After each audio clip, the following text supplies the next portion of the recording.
Hello everyone, welcome back for round 2, round 1000. Here we go. I just wanted to pop in here and say before the actual video started is that this is a carry-on from my previous video, which I don't know what the title is yet, but something about my boss violating me.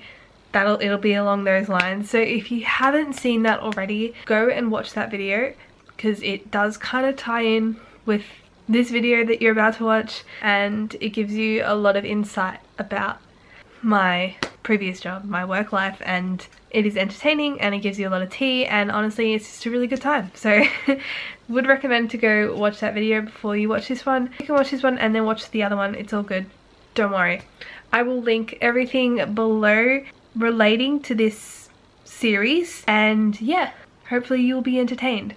Sorry, ignore my look right now. I am in the middle of trying henna freckles and I haven't completely gotten rid of them all yet, and it hasn't set into my face, so I'm sorry that I look weird right now, but this is what you get. So yeah, basically this video is about my resignation and leading up to my resignation and what happened and how it affected me. Yeah, it probably will get a little bit depressing, a little bit intense, but I think it needs to be said and I think it's worth it. And so yeah, I hope you all enjoy what I'm about to tell you, as well as the makeup. Okay, have fun. What I just explained to you guys was kind of the light-hearted side of who he is. Like he'll play around and he'll try to be fun and he'll try to be positive. That's probably the positive side of him in a way. He'll be really nice and playful and all that sort of stuff, but the other side of him can be a bit scary. He can switch from the drop of a hat to someone really happy having a joke with you to really serious yelling and swearing at you. It goes from 1 to 100 very, very quickly with him. And the thing that bothers me is that when he's annoyed about something, he'll put it onto other people. It'll be everyone else's fault now because, you know, he's having a bad time, so it's everyone else's fault. And I always feel sorry for the surgery nurse that does surgery with him, because she will be with him and he will be having a go at her the entire surgery for something someone else did, which is really unfair. And unfortunately, because of this, many nurses have ended up in the staff room in tears over this situation, because he just gets really mad and he'll blame it on you, and it'll be all your fault because you can't find something, or someone misplaced something, or he doesn't understand what's going on. I don't know, some ridiculous situation, and it'll be your fault. And this has happened so many times to so many different nurses. It's just unbelievable how it still happens. It's really bad. It is verbal abuse with how much he has a go at you, and he'll swear at you, and sometimes he won't directly call you stupid, but he'll be like, this is stupid, but make it out like you're the stupid one. It's really confusing, but it's just what he does. One day we were really understaffed as usual, because he never replaces staff when people are sick, and he'll have a go at us for not being fast enough. So it was one of those days, and I was the reception nurse, so I was dealing with all the clients that were walking in, and I didn't have time to sit there and write out vaccination cards. A vaccination card, it entails the dog's name, date of birth, owner's name, what type of vaccination, the date of today, their microchip number, the color of the dog, and that's it. That's all the information you have to fill out on every single vaccination card. And an owner might bring in 8 puppies, so you have to write 8 cards.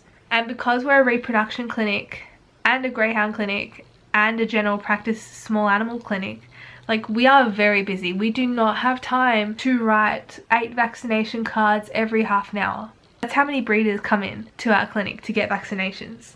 We don't have time. So if we don't have time, or if it's a busy day like that, we get the owners to write in their details, because they should know, you know, what their dog's name is, and they should know what their date of birth is, and they should know their own name because they're the owner. Like, it's pretty simple. So this client came in and I was like, oh hi, how you going? He's like, yeah, I have an appointment. I have 8 puppies here for a vaccination. I was like, yep, no worries. Do they want a microchip as well?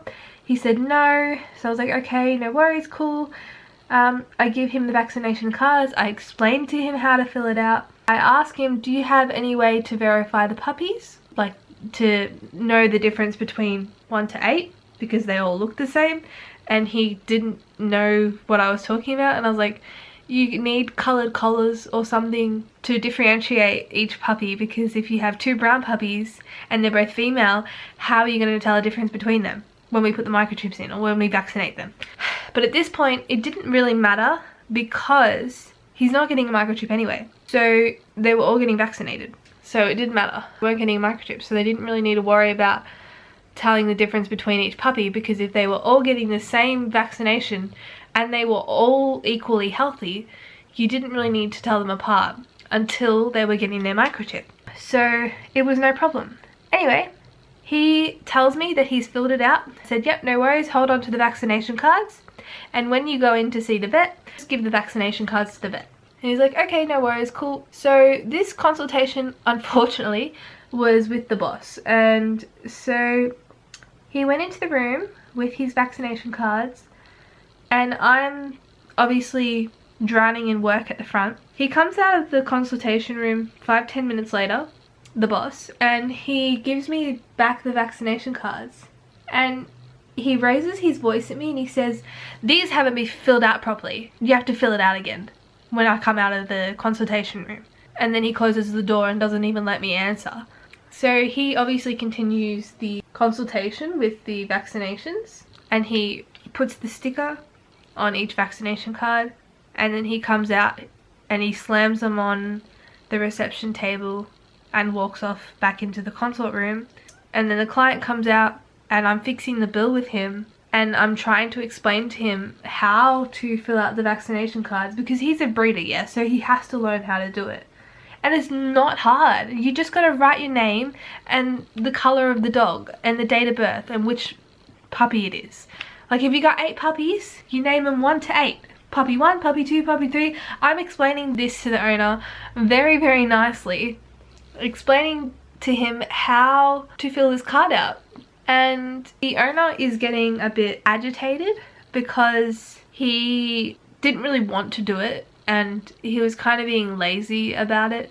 And I was like, okay, look, you don't have to fill it out right now. You can fill it out when you get home if you like. Because every puppy has been vaccinated and every puppy is healthy, you can just take it home and fill it out, because every puppy's information is the same for every card. They all have had the same vaccination and they all have had the same health check and they have all been determined healthy. So it didn't really matter which card went to which puppy. So that's why I said to the owner, look, if you don't have time to fill it out now, you can fill it out when you get home if you like, that's fine. And then the boss overheard me. He bursts out of the consult room and he screams at me. He's like, no, you cannot send the owner home with those vaccination cards if they're not filled out. And he's like yelling at me, telling me what to do and how to do my job, when he doesn't know the whole scenario. Like, he doesn't know what's going on. Mind you, the puppy's date of birth was on each card. So the same date was on each one of those 8 cards. And he's telling me that this breeder could potentially, not saying that he would, could potentially go and use it for another litter. Or like use it for other dogs. When there are 8 cards, it has today's vaccination date. This is the only litter he has. You can't really, it's not that simple. Like, you can't just, it's not that easy to just go ahead and change it to another dog. Because we've got our records recording the date in which we give the vaccination on the card when the vaccination was given. So if anyone actually had a question about the vaccination, they'd call us and we'd look at the computer and tell them, oh yep, it was for this litter, this breed, this colour, blah blah blah. So you can't really just go ahead and change the vaccination to whoever you want. And even if you really wanted to, you could just white out everything and write whatever you want. Like, if you really wanted to, you could do that. But it's just like, it wasn't relevant in this situation. So he yelled at me and he told me to do the vaccination cards when I just did not have time to do these vaccination cards. But because he yelled at me in front of all the clients and made me look like an idiot, I had no choice. So I sat there and I proceeded to start to write the first vaccination card, and my best workplace friend was sitting right next to me, shocked about this situation. I just couldn't hold it in anymore, and I just got so upset in that moment because he yelled at me in front of everyone and made me look like an absolute idiot. Like, a professional would pull the employee aside and calmly tell them what they were doing wrong, but he decided to yell at me in front of everyone, and he made me feel so small in that moment and so useless and little.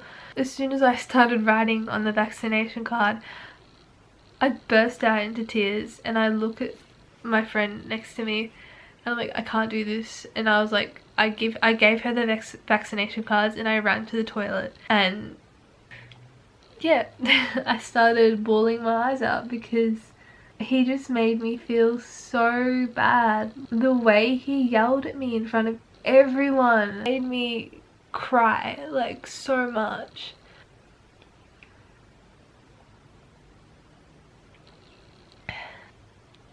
He just speaks to you so rudely. He speaks to you like you don't even matter and you're like not even a human. He has no respect for anyone there. Anyone. There is not one person in that building that he hasn't shown disrespect to. Even the head nurse, like his most valuable employee, he speaks to like trash. And I just don't know how these people are still working there. Like, some of them have been there for 15 years plus, or 7 years plus. Like, I don't know how they do it. They should honestly just quit. The amount of depression that my boss gave me is unbelievable, because I don't know if most of you guys have been following my content from the start, you'll know that, you know, I haven't had the best life in the whole world. I've been through a lot of struggles, and particularly with mental illness, and the fact that someone like this can bring it out of me, it makes me upset, because I've grown so much, and until I started at that vet clinic and towards the end, I haven't had an episode or anything like that for 2 years. And this man basically kicked me back into depression. And towards the end of my career at that clinic, I was really not in a good way. On the 45-minute drive to work every single day, I would be crying, screaming in my car, because I just did not want to work there anymore, and I was so upset all the time, and I dreaded going to work so much that it made me sick. So yeah, I was always constantly crying on the way to work because I didn't want to be there. And then once the day was over, I would also cry on the way home because of the terrible day I had every single day. I was really going through a lot working there, and I'm so glad that I stopped working there. After my boss yelled at me like that in front of the clients, that aggressively and that loud, after he made me feel that small and that negative and depressed, that was my breaking point. In the toilets after that happened, while I was crying, I was like, nah, that's it. Like, I do not deserve to feel like this, and I do not deserve to be treated like this. I've had enough. I am leaving. I am not ever gonna work here ever again. I refuse to work here. So I opened the door, I collected myself, I opened the door and I saw a staff member there, a really lovely one, and she's like, "Are you okay?" And then again I started bursting out in tears. I was like crying so much, and I went to close the bathroom door again and she kept talking to me, and I was like, ugh, can't really close the bathroom door if she's talking to me, like that's a bit rude. Anyway, so then she like hugged me and I cried in her arms in front of the toilet, like in a really open area where everyone could see, and everyone was like really walking past quietly, awkwardly, pretending like I wasn't there. And the boss, I think he came out and he saw me, but he went and turned around. I don't really know because I was in too much of a state. After about 5 minutes of crying in her arms, I was like, I'm gonna quit.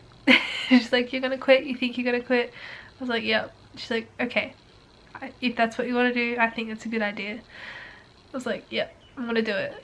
And I asked her, you know, what should I do? Should I tell him face to face? Should I send him a text? Do I send him an email? Do I call him? And she's like, "Look, probably the best thing to do is not to call him or talk to him about it, because he might get angry and it might not be a really good situation. So the best thing to do is to send a letter of resignation." And that is what I did.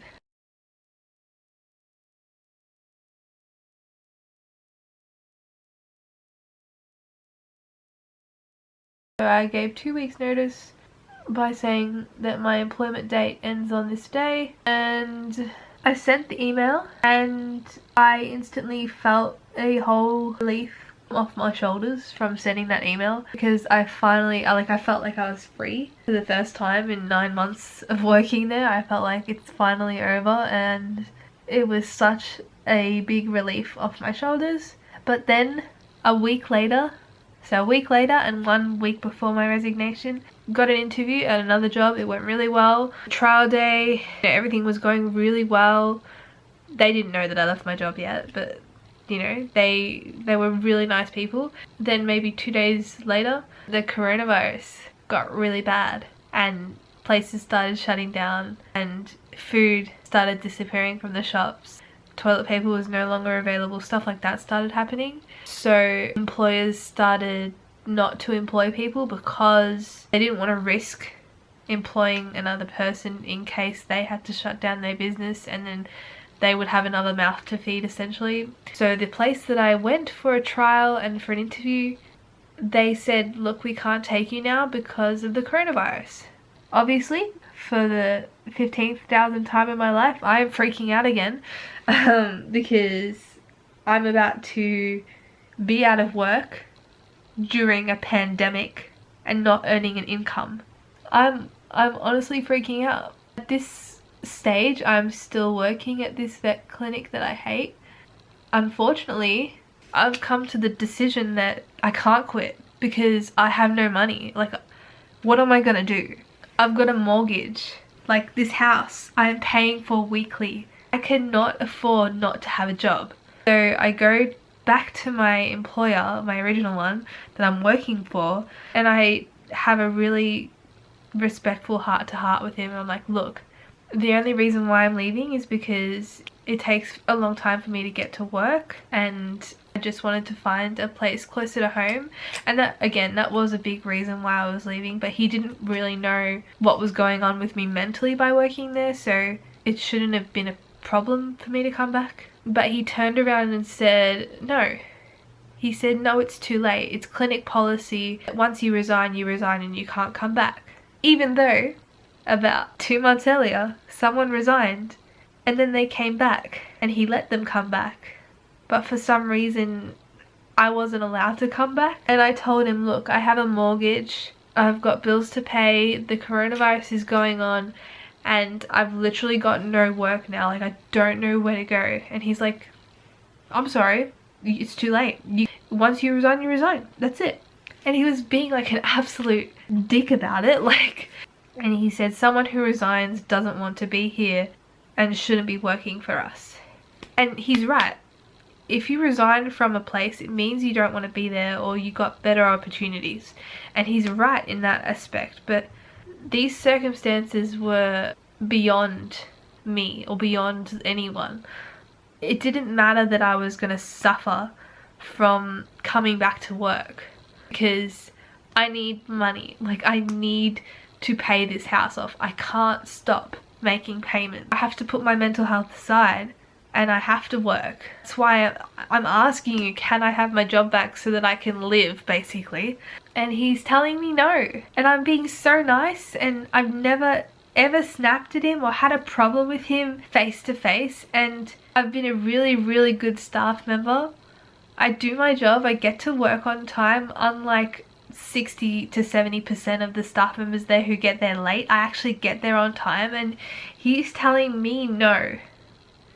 And I'm probably one of the most productive staff members he's ever had, and he's telling me no when he needs staff members because he's already understaffed. He, at that moment, was in the process of hiring new people who aren't even qualified and don't know what they're doing. And he wants to turn me, a qualified nurse that actually gets to work on time and actually does work. No, he wants to tell me no and replace me with someone who isn't even qualified. Do you know how dumb that is? I'm asking you nicely. I'm under 21, for God's sake. So you even pay me a lower salary and you're telling me no? Like, what is wrong with you? Anyway, but if it's one thing that I'm thankful for about him is the fact that he told me no. I'm glad at the end of the day he said no, because I'm so much happier. Like, I am a much happier person not being there. Okay, I'm just gonna finish this makeup and then I'll be back. I did it! I'm sorry this was a depressing video, but nonetheless, I hope it was entertaining. I hope it opened your eyes a bit, and if you're from that workplace, I'm sorry you ever worked there, and I'm sorry that you are working there. Praying for you every day. Yeah. This makeup look actually turned out really good. I really like it. I did it in honor of my blue and pink hair. Let me know what you think down in the comments below. Tell me your workplace experiences. Yeah, you got this. Cool. I hope you all enjoyed watching this video, and I hope that you're all smiling until your cheeks hurt. I'll see you in the next video. Bye.